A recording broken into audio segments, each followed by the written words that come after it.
We've all been in games when the situation is seemingly hopeless for us.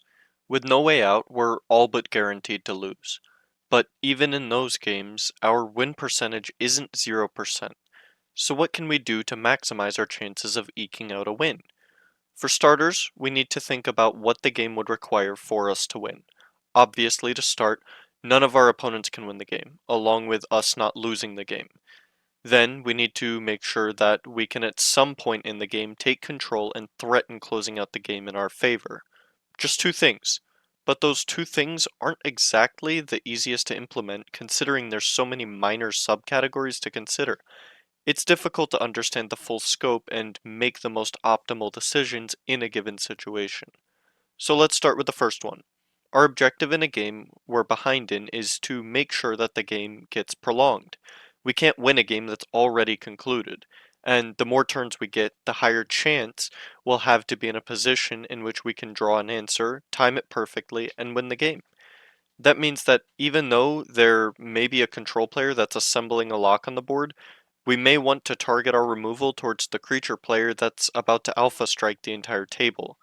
Alternatively, we may not even want to use removal at all if we're confident the other players can all keep each other in check.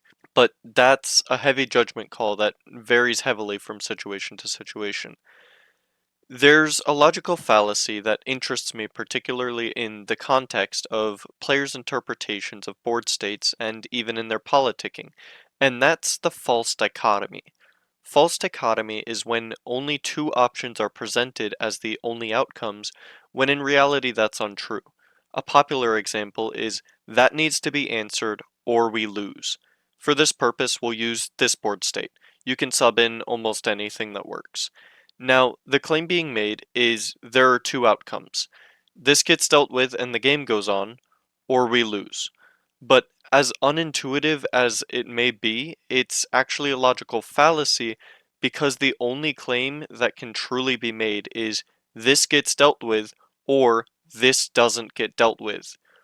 Sure, the most common outcome may be that it ends the game, but it's not the only one. For instance, they could get fogged out and wouldn't be able to actually hurt anyone. They could get stacked out and be unable to attack.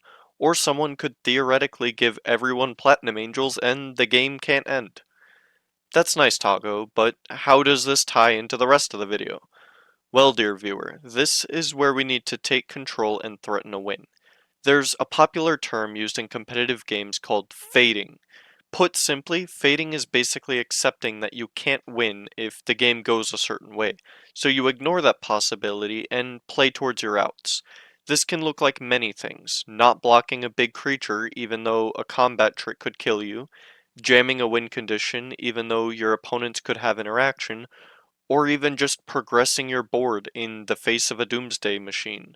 We may end up having the removal to deal with whatever is scary on the board right now, but if the game is lost for us whether we remove something or not, it may be worth it to change our play pattern in accordance with a board wipe going off.